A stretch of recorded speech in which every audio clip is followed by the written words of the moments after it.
Hello students, next topic is loss of pre stress. Loss of pre stress, इससे पहले मैंने जो है मेथड ऑफ प्री स्ट्रेसिंग पढ़ा दिया था।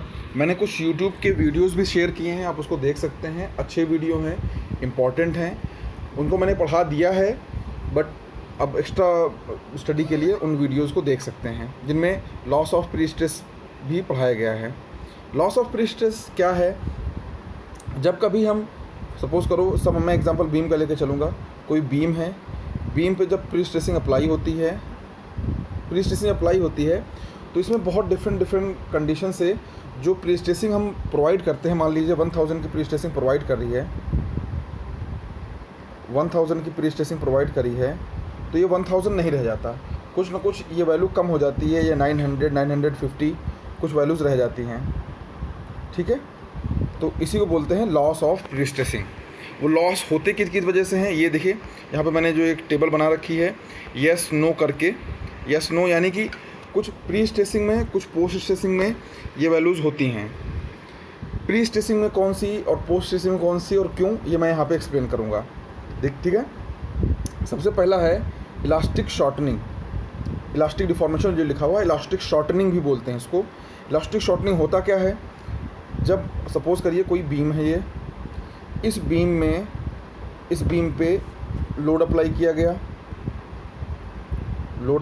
गया, प्री स्ट्रेसिंग लोड दोनों साइड से। तो प्री स्ट्रेसिंग लोड क्या करेगा, इसको थोड़ा सा कॉन्ट्रैक्ट करने की कोशिश करेगा, कंप्रेस करने की कोशिश करेगा। और वो कंप्रेस किसी न किसी लेवल पे, वैसे देखा जाए सिंपली तो ये कंप्रेस नहीं कर सकता क्योंकि ये सॉलिड है, एक रिजिड सॉलिड है। पर अगर बहुत माइक्रो लेवल पे देखा जाए तो कुछ का कॉन्ट्रैक्शन होता भी है, सपोज इतना कुछ का कॉन्ट्रैक्शन होता भी है। ये जो ग्रीन वाला पोर्शन आप देख सकते हैं, ये समझ लीजिए ये प्री स्ट्रेसिंग लगने के बाद पी फोर्स जो दोनों तरफ से लग रहा है, पी फोर्स लगने के बाद ये ग्रीन पोजीशन पे पहुंच गया कॉन्ट्रैक्ट होकर। ये वैल्यू कुछ की होगी, 1 हाफ mm, 2 इस तरह के में ही होती है, या सेंटीमीटर, बहुत ही कम वैल्यूज़ होती है। मगर अब इससे नुकसान क्या होगा? नुकसान ये होगा, जो यहाँ पे हमने टेंडन प्रोवाइड कर रखा था, और टेंडन तो हमने प्रोवाइड कर रखा था इस लेवल पे, इस लेवल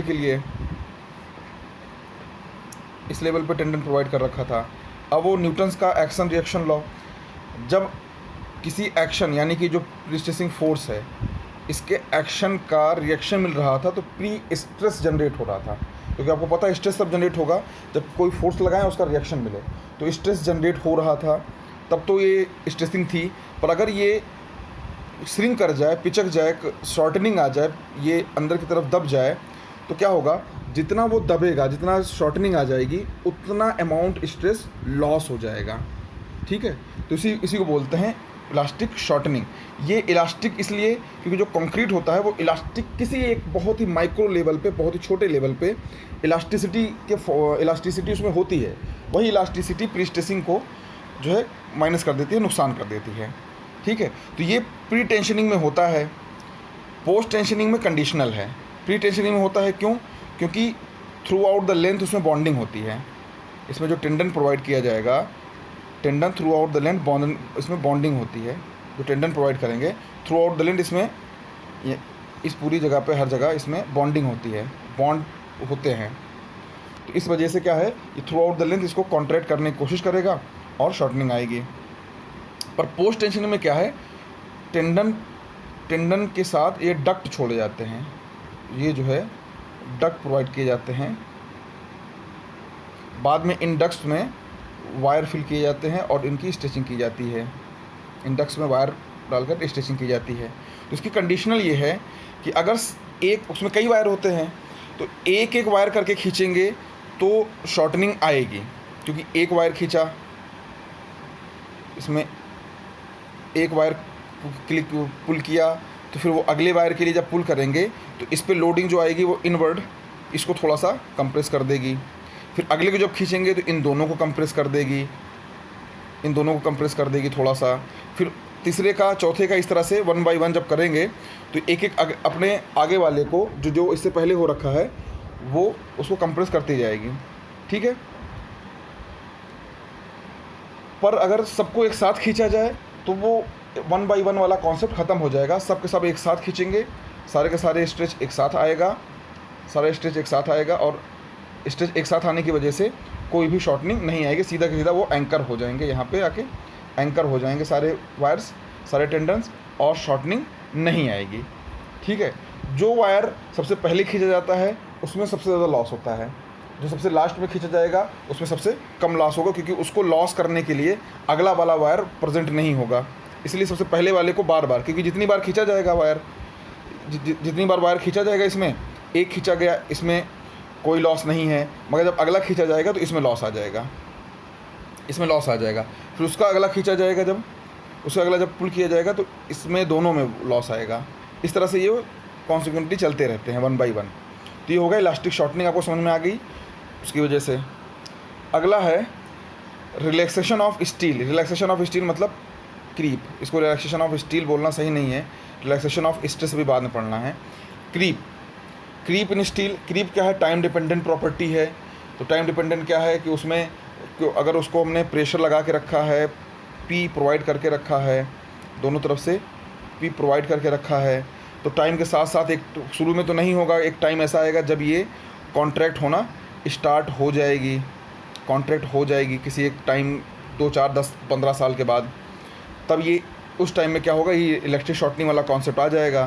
तो ऐसी कंडीशन को बोलेंगे क्रीप। अब क्रीप कंक्रीट में भी होगा, क्रीप स्टील में भी होगा। क्यों?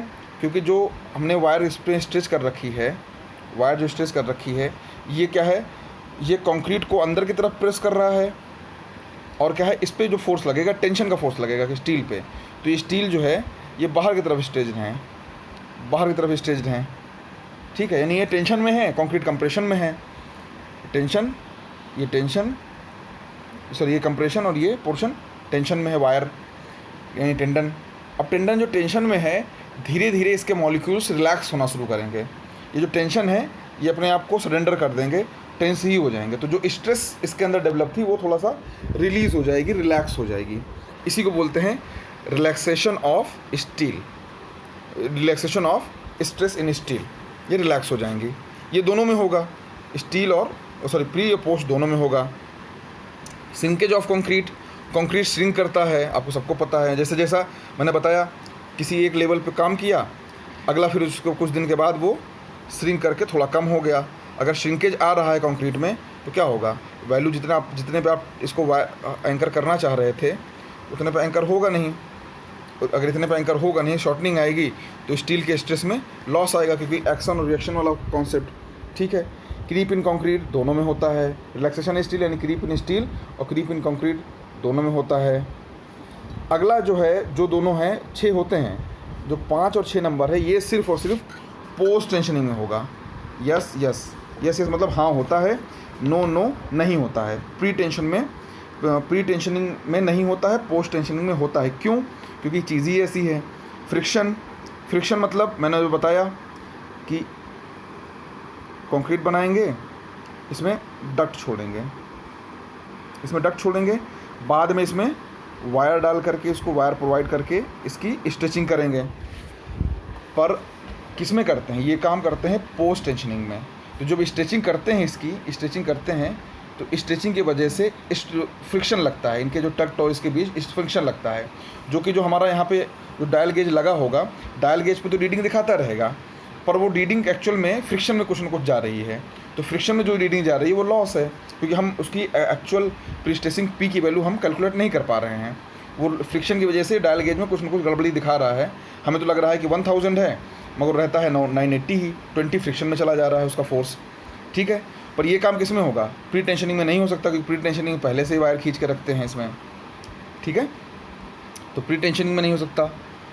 पोस्ट टेंशनिंग में और पोस्ट टेंशनिंग में होता है ये काम होता है पोस्ट टेंशनिंग में, इसलिए है यस और यहाँ पे नो है। एंकर ग्रिप, एंकर कोई लास्ट में होते नहीं हैं, पोस्ट टेंशनिंग में, प्री टेंशनिंग में होते नहीं हैं तो नो है। पोस्ट टेंशनिंग में होते हैं, तो जब एंकर ग्रिप होगा तो एंकर ग्रिप का लॉस भी होगा। ठीक है। तो इतने टाइप के लॉस कहाँ होंगे, कहाँ नहीं होंगे, ये लॉसेज ऑफ प्री स्ट्रेस है। अब इनको कैलकुलेट कैसे करेंगे वो आगे।